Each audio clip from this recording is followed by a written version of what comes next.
Welcome to NTD News. I'm Kevin Hogan. Here are today's top stories. The Biden administration is withholding information on migrants coming across the border. That's what Texas says. And FEMA heads down there to manage the surge of illegal immigrants pouring in. Biden and the vice president kicking off a tour this week to tout the new rescue package. Some say the tour is to sway those doubtful, as projections show relief spending could send the federal deficit soaring to record levels. Is the military becoming political? Senator Ted Cruz says it's launching political attacks against civilians who don't agree with its policies, and he wants to put a stop to it. President Biden says he wants to rejoin the Obama-era deal with Iran. Former Trump administration officials advise him to follow Trump's path to success instead.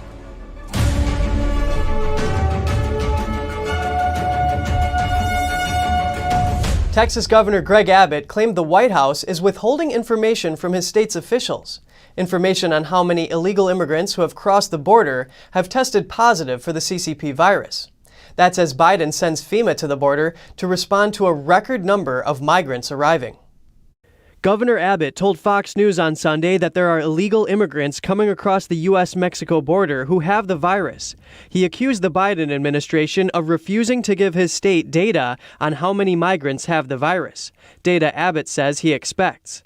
The DHS hasn't responded in time for broadcast. Federal facilities have been quickly filling up with migrants over the last few weeks. That's as an increasing number of illegal immigrants pour across the border. Abbott says that's because Biden has relaxed immigration policies. What's more, on Saturday, Biden directed FEMA to assist at the border. That's in response to record numbers of illegal immigrants arriving, and that includes unaccompanied minors. The Emergency Management Agency will support the government effort over the next 3 months. It'll be receiving, sheltering, and transferring unaccompanied children who cross the border illegally. That's according to DHS, which FEMA is a part of. Alejandro Mayorkas, who heads the department, issued a statement saying, "I am incredibly proud of the agents of the Border Patrol who have been working around the clock in difficult circumstances to take care of children temporarily in our care. Yet, as I have said many times, a Border Patrol facility is no place for a child." His announcement comes as the number of unaccompanied minors crossing the border is the highest it's been since the last crisis in 2019. A lawyer representing those unaccompanied children explained what the kids went through at the border facilities. The children allegedly said the overcrowding is so bad some had to sleep on the floor, and they were only allowed to shower once. Others allegedly told lawyers about how they never saw the sun. Biden, Harris, and the First Lady and Second Gentleman are traveling to a couple of states this week as part of a Help Is Here tour. It's an effort to show how the newly passed rescue plan can help struggling Americans, and Biden will give more details on this relief package today. NTD's D.C. correspondent Melina Weiskopf has more from the White House. In just a few hours here at the White House in the state dining room, President Biden is set to give details on how this American Rescue Plan will be implemented. Then tomorrow he's headed to Pennsylvania to start his Here Is Help tour. Vice President Kamala Harris and the Second Gentleman already got a head start on that tour, going to Las Vegas today. Then all three of them, plus the First Lady, are set to give their last stop in Georgia this Friday. Good afternoon. Some say Biden's holding this tour to reassure those who doubt the usefulness of his relief plan. Not a single Republican supports the plan. Although many support a plan, they say this one is wasteful spending. Representative Jared Golden, the lone Democrat who voted against it, echoed concerns of Republicans. Golden says the new stimulus sends even more money to programs which haven't even run out of money. For example, there is an additional $130 billion given to schools, which likely won't be used this year. Supporters argue the money will be used eventually, but critics raise concerns about the bigger economic impacts. According to the Congressional Budget Office, the relief price tag is pushing the federal deficit to record levels. Latest projections show 2020's deficit totals to hit over $3 trillion. That's 3 times more than the year before. A prediction from Business Fortune magazine says that today's 25-year-olds could spend $1,700 per year for a while due to high taxes or increased inflation. Senator Rick Scott even making a suggestion to state governments that they should send the unused money back to the federal government. Reporting in Washington, D.C., Melina Weiskopf, NTD News. President Biden remarks on the sexual misconduct accusations gripping Governor Andrew Cuomo. It's the first time the president has addressed the growing scandal. Do you think Governor Andrew Cuomo should resign? I think the investigation is underway and we should see what it brings us. Cuomo is facing calls from Democrats to resign. That's after 7 women came forward to accuse the governor of inappropriate sexual conduct. The New York Attorney General is probing the allegations against him, yet Cuomo has refused to step down. He blames cancel culture for the pressure. Over 55 Democratic New York legislators signed a letter calling on Cuomo to resign. And the state assembly is beginning an impeachment investigation. Cuomo has stated that the politicians standing against him don't have the facts. He's also started calling himself a political outsider. Cuomo is also still facing multiple investigations over New York's high number of nursing home deaths. A federal court sanctioned top Democratic Party lawyer Mark Elias. He's in trouble for misleading the court about illegal filing. Judges say his actions reflect an ethics violation. Elias and the other attorneys working with him were ordered to pay legal fees and double costs to Texas. They also have to review court rules and complete an hour of training on legal ethics and professionalism. The court says Elias and his colleagues didn't tell their court their latest legal action was nearly identical to one they filed months ago, which was denied by the court. Elias was involved in lawsuits to expand ballot access during the 2020 election, something Trump and GOP supporters criticized him for. Senator Ted Cruz says the military is launching political attacks against civilians who don't agree with its policies. He's asking for a meeting with a top official to put a stop to it.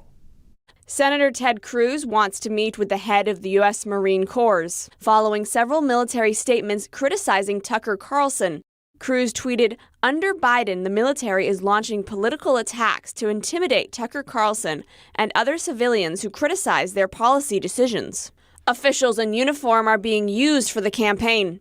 Cruz sent a letter to Defense Secretary Austin about it Sunday. Cruz says the campaign against Carlson came after he criticized gender-based reforms in the military. Carlson linked it with the erosion of the military's war-fighting capabilities. Cruz writes, "Throughout this campaign, military leaders have suggested and insinuated that it is out of bounds for civilians to criticize the military unless they've served. This spectacle risks politicizing the military after several centuries of efforts to keep military officials out of domestic affairs."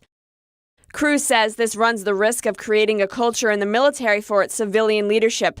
He writes, "This kind of behavior, while perhaps typical in a military-controlled third world country, is completely unacceptable in the United States of America." Last Friday, one Marine unit's official Twitter account shared a photo of a female soldier carrying a male soldier. It tweeted to Carlson, "Get right before you get left, boomer." It later apologized in the comments, writing, "We are human and we messed up." What was intended as a tweet in support of our female Marines and sisters serving in uniform was clearly not assigned with our standard practices or an appropriate representation of the Marine Corps. Cruz says he hopes meeting with the head of the U.S. Marine Corps can put a stop to the recent political attacks. The White House is preparing to restart talks with Iran. Former Trump officials urge the Biden team to stay tough and build on Trump's successes. Mike Pompeo and Jared Kushner are calling on Biden to keep a strong stance toward Iran. They advise Biden not to ease sanctions until Iran stops its nuclear program and support for terrorists, though Biden has promised to rejoin the Iran deal signed under the Obama administration. Kushner penned a recent op-ed for the Wall Street Journal, highlighting Trump's accomplishments in the Middle East. He and Trump have both been nominated for the Nobel Peace Prize. That's over peace deals they forged with Israel and several Arab nations. Kushner praised Biden's diplomacy on Iran so far, saying Trump's sanctions are crippling Iran. He says it's smart to be patient and not ease sanctions too soon, and added that Iran first needs to agree to nuclear inspections and to stop funding terrorists. Then sanctions can lift. Kushner says Trump set the table for Biden in the Middle East. Now Biden just needs to seize the opportunity. On the other hand, Pompeo blasted the Obama-era deal with Iran. He says Trump got Iran to back down by showing strength, and the former administration was on track to make a good deal. He says returning to the Obama deal will destabilize the whole region and threaten American security. The Biden administration plans to restart discussions with Iran. Biden's Secretary of State confirmed sanctions will continue until Iran fully complies with the Obama-era deal, while EU officials say they'll set up a conference with Iran and the U.S. for negotiations. The Biden administration is asking the Supreme Court to drop a case just weeks after the court agreed to hear it. The Supreme Court was set to decide on whether or not to apply a Trump-era abortion restriction. The rule prevents federally funded healthcare providers from referring patients for abortions. All parties involved in the case gave it the okay for it not to be heard, an expectation that President Biden would withdraw the rule. Biden hinted he would remove the restriction in a January 28th memorandum. He said he sees the restriction as preventing low-income people from accessing needed medical services. Those who support the Trump-era rule say it allows medical programs that don't give abortion referrals to get federal funds without having to violate their conscience. CNN and MSNBC ratings crumble without President Trump. A Variety report says there's no easy fix to the legacy news outlets. Some of the biggest networks in America are struggling to draw an audience with Trump. Variety released a report showing plummeting ratings for the biggest cable news networks. CNN suffering the biggest drop. Some of its most popular shows lost almost a third of their audience. MSNBC's ratings are down about half as much as CNN. Fox is down less than 10%. A Gallup poll shows Trump is the most admired man in America. He's been the biggest draw for the news ever since his 2016 campaign. Without him, cable news shows don't have an easy way to fill the void. Trump is quiet leaving the office, and news shows have lost their biggest target. The report says, quote, Trump-bashing tirades lack their zip without their protagonist taking a much lower profile post-election. It notes the cable shows might have to wait until the 2024 election before they can focus on Trump again. And up next, a self-made scholar turned his life around while serving a 15-year prison sentence. He's now about to graduate from Stanford University. And 3 treasures worth millions at a New York City auction house, each with its own story of survival. Find out more in just a moment.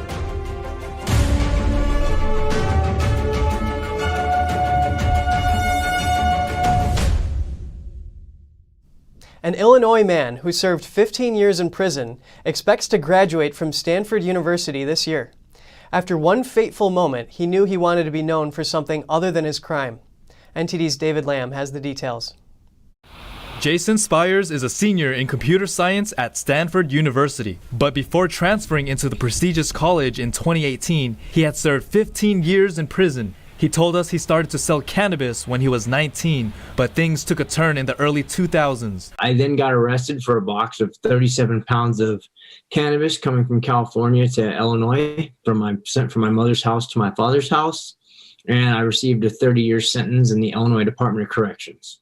While in prison, he says he saw a tree fall down right before his eyes onto a spot he usually hung out at. He realized that he could have died. What would my life contribution to society have been had that happened? He didn't want to be known for selling marijuana, but not knowing what else to do, Spires just tried to get smarter. He started studying chemistry, getting his books from the prison library. And I would be out in the middle of the day room.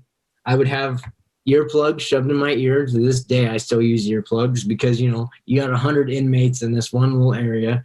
And I'd sit there at my table, covered in papers, just like my desk is right now. Oh. And I would sit there and I would practice mole conversion equations. Spires says he studied 6 hours a day, 6 to 7 days a week. His written notes ended up stacking higher than his 1,000-page textbook. And I did every single page, every single problem, every single chapter until it was done.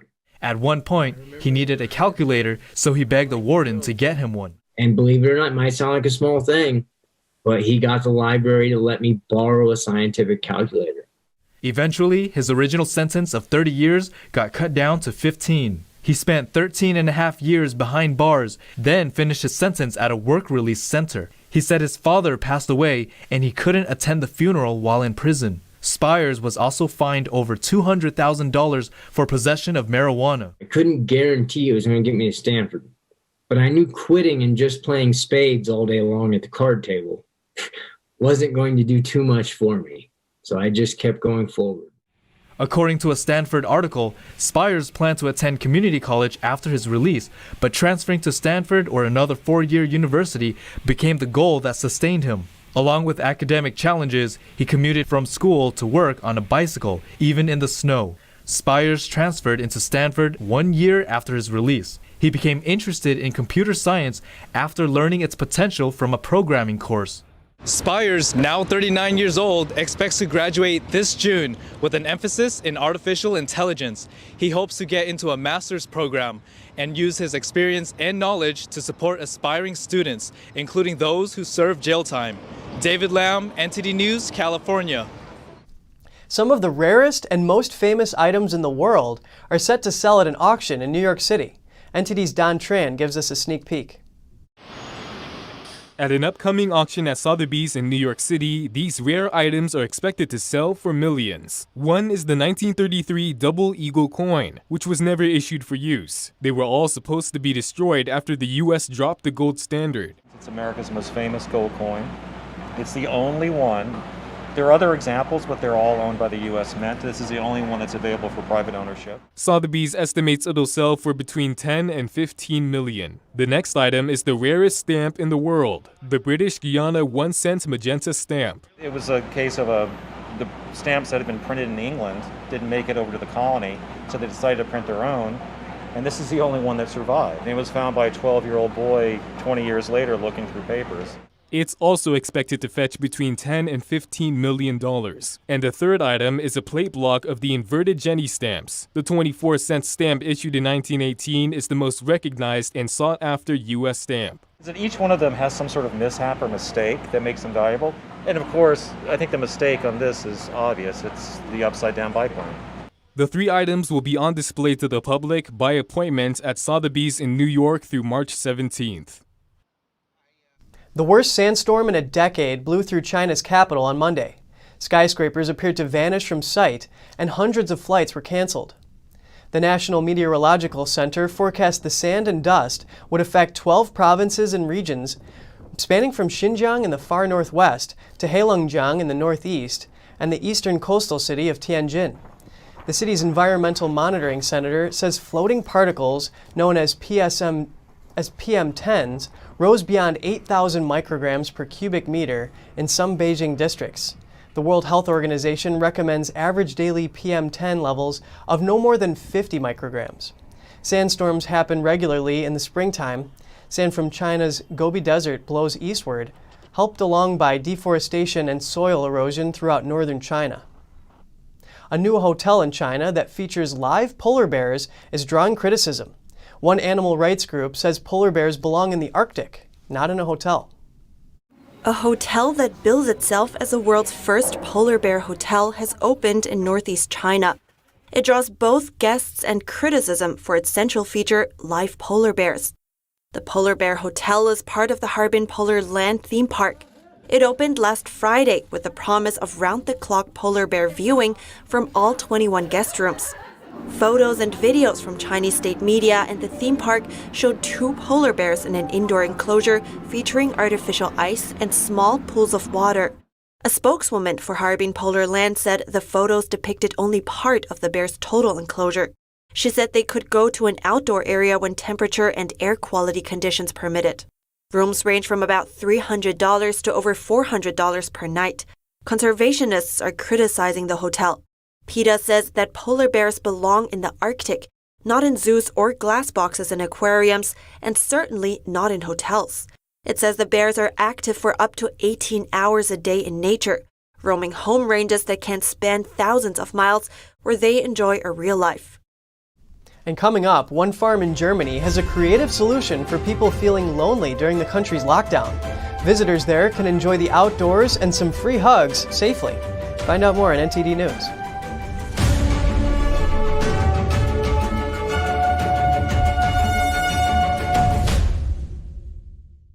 When you look at TV networks in America, a soundbite and bite-it-out culture prevails on news and commentary programs. As a Canadian, I'm fascinated with America, and I wanted to offer American thought leaders an opportunity to share their thoughts in a deep dive format, where we can explore their ideas together. And so American Thought Leaders was born. The world's most brilliant thinkers believed that open discourse was the key to greatness. However, all around the world, we see that discourse is being stifled and political agendas have subverted media. The Epoch Times launched its Global Thought Leaders program to bring back this great tradition of free thought. As the host of American Thought Leaders, every week I interview some of the most intriguing minds on the most pressing issues of our time. Be sure to check out our new episodes every week.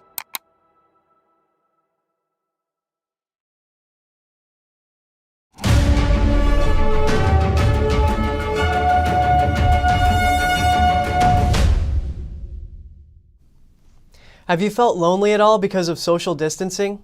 Well, one farm in Germany has a solution. You can keep your distance from people, but still get some hugs in. In Germany, people found a way to cuddle despite social distancing rules by cuddling with sheep.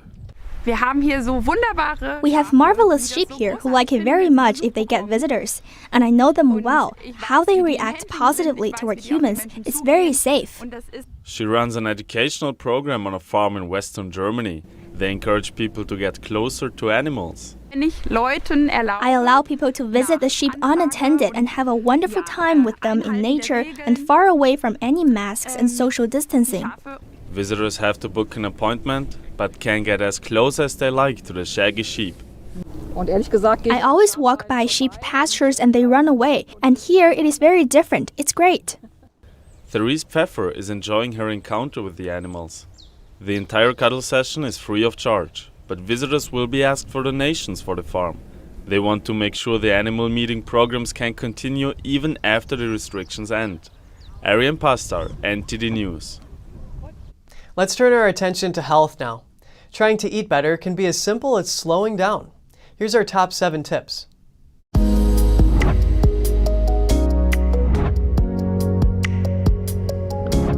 Welcome to Strong Mind and Body. I'm Gina Marie. What you eat has a huge impact on your overall health, how you feel, your mood, energy levels, and even your immunity. The link between diet and health is so strong that the Chinese say that if a person isn't feeling well, they should first try healing through their diet. And only if diet doesn't work should one try acupuncture or herbs. The reality is that the right food combinations for each person are different. However, while the specific foods that are right for you may be different from that of your best friend, there are some guidelines for eating better that can work for everyone. Here's some advice based on Chinese food therapy and Western medicine. Number 1, go slow. Inhaling your food in 2 minutes between meetings or while you're running out the door isn't healthy. It's all about digestion, and in order to get the most nutrition from your food, you need to digest it fully. You actually begin the digestive process in your mouth through the breakdown of carbohydrates by chemicals in your saliva. Number 2, plan your meals and snacks. People who are busy or tired tend to grab what's handy, not what's healthy. If you know that you're going to be too tired to make an elaborate meal when you get home, plan ahead. Have something pre-made that's nutritious or easy to heat up instead of another frozen pizza or dinner from the drive-thru. Number 3, stop eating before you're full. It takes a while for your mind to catch up with your stomach.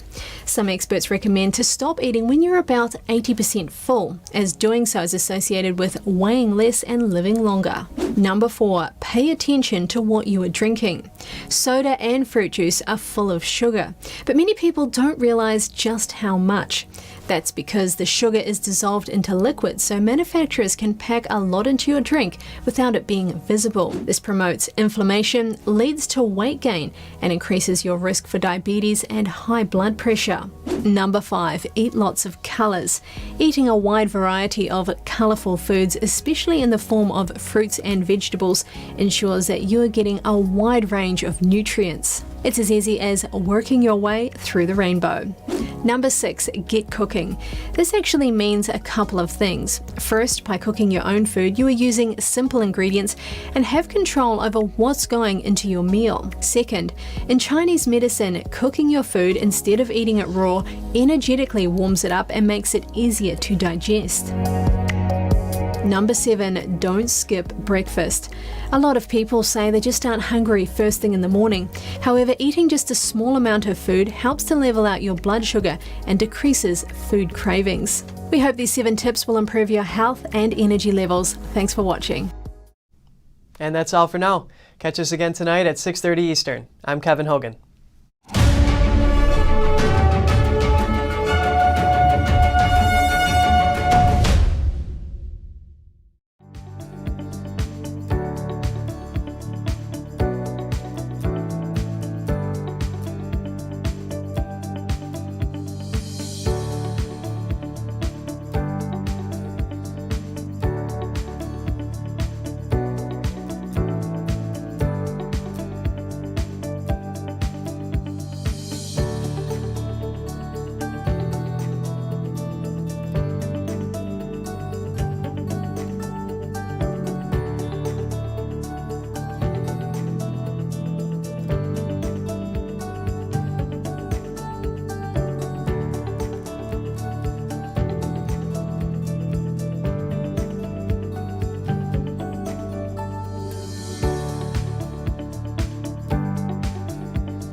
Don't miss out on important news. Our videos are being deleted. So if you don't want to be cut off from honest news, take a moment to sign up for our newsletter at newsletter.ntd.com so you don't lose access to NTD. Go to newsletter.ntd.com to sign up for our evening newsletter.